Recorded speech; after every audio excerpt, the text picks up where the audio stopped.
J'ouvre une illustration, c'est plus qu'une parenthèse maintenant, sur un site assez extraordinaire de l'âge du bronze qui a été découvert il y a une dizaine d'années. C'est le site de Tollense. Et tout ce que je vais vous raconter maintenant se passe au XIIIe siècle avant notre ère, donc on est, disons, dans le dernier tiers de l'âge du bronze. Alors l'action se passe dans ce qui est aujourd'hui l'extrême nord-est de l'Allemagne. On est très près de la frontière polonaise. On est dans une région de plaine littorale à une trentaine de kilomètres des rivages de la mer Baltique. Alors, les chercheurs de l'université d'Heidelberg ont réalisé des fouilles dans cette vallée, hein. Vous voyez le type de paysage que c'est très plat. Aujourd'hui, c'est recouvert de forêts. Et on a la rivière Tollensee qui parcourt cet espace de méandres. Et on sait qu'à l'âge du bronze, donc il y a un peu plus de 3000 ans, il y avait une route très importante commerciale qui passait par là et qui empruntait un gué sur la rivière Tollensee. Alors, les archéologues se sont mis à fouiller le gué de la rivière Tollensee. Voilà ce que ça donne un petit peu au niveau des fouilles.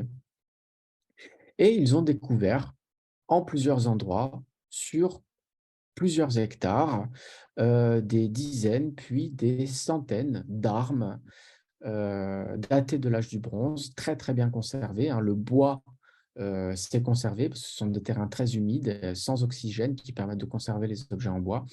Et voilà, à titre d'illustration, je vous ai mis cette flèche, hein. Je ne parle même pas de pointe de flèche, là, parce qu'il y a tout. Donc, la hampe de la flèche plus l'armature en bronze, des dizaines et des centaines d'armes de ce type. Et puis, au bout d'un moment, ils ont également trouvé des secteurs où on avait beaucoup de restes humains. Alors, ce qu'il y avait d'intéressant avec ces restes humains, c'est que on n'était pas du tout sur des sépultures. Ce ne sont pas des tombes. Ce sont des humains qui sont morts à cet endroit-là, qui sont tombés là, et jamais personne n'est venu les chercher.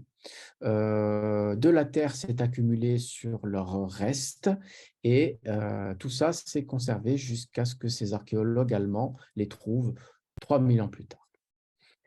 Ce qui est intéressant avec ces restes osseux, ces restes humains, ces squelettes, c'est qu'un grand nombre d'entre eux présentent des blessures et voilà, en voici une illustration, hein. Vous avez un crâne, vous avez l'arrière d'un crâne ici, où vous avez encore fiché à l'intérieur l'armature d'une pointe de flèche en bronze, hein. Vous voyez sur les photos en bas à droite un zoom avec l'intérieur et l'extérieur. Donc la pointe de flèche a transpercé le crâne, elle a atteint le cerveau et probablement que la personne est décédée sur le coup. Donc, beaucoup de restes humains présentent ce type de stigmates, on va dire, d'impact.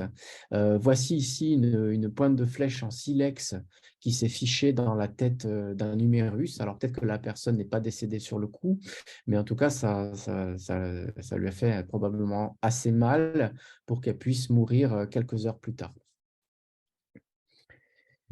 Euh, La majorité des crânes des personnes décédées sur le champ de bataille de Tollense portent sur son crâne des traces je ne sais pas comment on dit en français, de défonçage, de défoncement, je ne sais plus.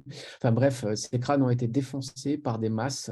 Vous voyez ici des personnes qui ont été attaquées frontalement, auquel on a porté des coups sur le haut de la tête, sur le haut du front, hein, et le crâne n'a pas résisté. Et encore une fois, les personnes sont probablement décédées sur le coup ou peu de temps après. Voici deux autres crânes défoncés, un par devant, un par derrière. Et les archéologues ont eu la chance de pouvoir découvrir sur le champ de bataille les armes qui ont infligé ce type de blessures, hein. Ce sont des masses tout en bois de ce type-là que vous avez sur la gauche, hein. Donc, pas besoin d'avoir des armes en bronze, pas besoin d'avoir des armes en pierre pour faire très très mal dès cette époque-là. Alors, voici un squelette théorique, hein, sur la gauche, où sont résumés tous les impacts de masse, de flèches et de lances repérés sur les squelettes de Tolensé, avec à droite quelques exemples d'impact de points de flèches sur des restes osseux. Alors, l'ensemble de ces traces a permis de révéler la typologie des guerriers qui se trouvaient en présence sur ce champ de bataille. Et donc, mes collègues allemands ont pu voir qu'on avait très probablement des lanciers à cheval, tout ça grâce à l'étude balistique, hein, des fantassins à l'épée, et puis également probablement des archers qui se trouvaient un petit peu plus loin. Alors, au-delà de ces considérations sur les modes de combat, le site de Tolensé a donné aussi des données génétiques. Et en fait, on s'est aperçu que la moitié des squelettes étaient des gens probablement originaires du nord-est de l'Allemagne, hein. Donc probablement qu'on avait un groupe de défenseurs locaux qui se battaient par contre un groupe qui génétiquement venait plutôt de l'ouest de l'Ukraine, hein. C'est ce que vous voyez en vert pomme sur cette figure. Donc, vous voyez le site de Tolensé, hein, au milieu de la carte, le point blanc.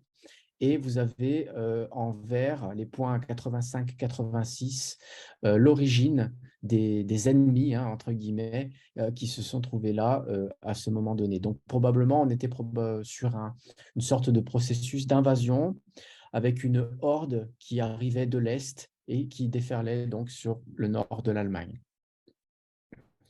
Et voici une reconstitution très poétique, romantique du champ de bataille de Tolensé.